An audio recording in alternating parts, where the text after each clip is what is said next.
भी है, छलिया है और हम लोग को झूठा कह रहा है। भगवान शिव ने सोचा कि ऐसे कार्य नहीं चलेगा। उन्होंने तुरंत त्रिशूल उठाया और कहा कि तुम्हें इतनी दुस्साहस कि तुमने नंदी पे, भगवान शिव के नंदी पे प्रहार किया, और तुम्हें इतनी दुस्साहस कि तुम हम लोग को झूठे भी कर रहे हो। मायावी, अभी कुछ ही क्षण में तुम्हारा पतन कर देता हूँ, अंत कर देता हूँ। जैसे ही भगवान शिव ने जैसे ही त्रिशूल मारा, क्या हुआ? वो त्रिशूल का घात नंदे उस नायक के गर्दन पे लगा और गर्दन जो है सर से अलग हो गया, सर अलग हो गया और सर अलग हो गया। जैसे ही गर्दन घर से अलग हुआ, माता गौरी की शक्ति उसमें थी।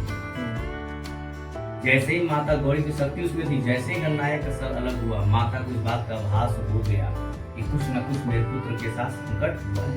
ऐसे भी शक्ति रहे न रहे, कोई भी माँ अपने पुत्र को जो अपने तन से जन्म देती है ना, वो पुत्र थोड़ा सा भी अगर किसी कष्ट में होगा ना, वो कहीं भी माँ रहेगी ना, उसे हल्का आभास हो ही जाता है, पुत्र मेरा संकट है, ठीक है ना।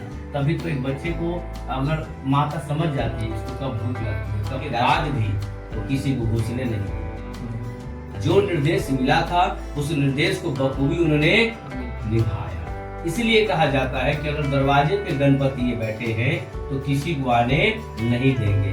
इसलिए तो विष्णु भगवान ने आशीर्वाद भी दिया कि जिस दरवाजे पे गणपति बैठे होंगे उस दरवाजे से कभी भी दरिद्र प्रवेश नहीं कर सकता। ये विष्णु भगवान का आशीर्वाद भी था। इसलिए लोग दरवाजे पे गणपति को स्थापित करता है ताकि दरिद्र घर में ना आए। लेकिन स्थापित कैसे करना ये जानना बहुत जरूरी है। उल्टा करके याद रखेंगे। याद रखें, कुबेर महाराज ने क्या कहा? कुबेर महाराज ने कहा गणपति के उदर में लक्ष्मी वास करेगी, गणपति के उदर में लक्ष्मी वास करेगी और गणपति के पीठ में दरिद्र वास करेगी, ठीक है ना।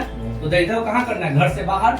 इसलिए गणपति का जो उदर है वो घर के अंदर तरफ होना चाहिए, मुख्य द्वार अंदर तरफ, उदर पेट, ताकि लक्ष्मी अंदर, और पीठ में कौन है? दरिद्र वास करेगी। तो पीठ कहाँ हो जाएगा? बाहर की तरफ। तो दरिद्र बाहर और लक्ष्मी अंदर, ठीक है ना। कभी भी दरवाजे के बाहर तरफ गणेश जी नहीं होना चाहिए। बाहर तरफ अगर होगा मुंह तो क्या हो जाएगा?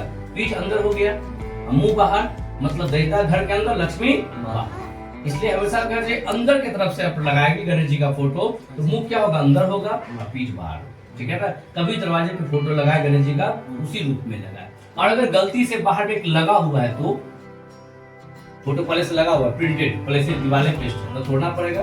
फिर एक अंदर से भी लगा दी, बाहर से अगर पहले से मुंह करके लगा हो तो अंदर से भी लगा दी, ठीक है ना। तो क्या होगा? दोनों पीठ सट गया ना, दोनों पीठ सट गया।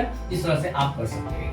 इस प्रकार से गणेश जी दरवाजे पे हो तो शुभ लाभ की प्राप्ति होती है, घर में दरिद्रता प्रवेश नहीं करता और उनकी कृपा से सब जो है सिद्धियां बनी रहती है।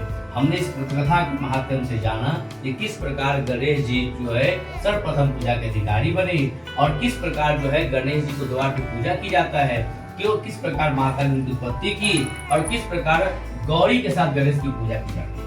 अब एक इसमें दो बात और हम सबको जानना है, वो यह जानना है कि गणेश जी को सिंदूर क्यों लगता है।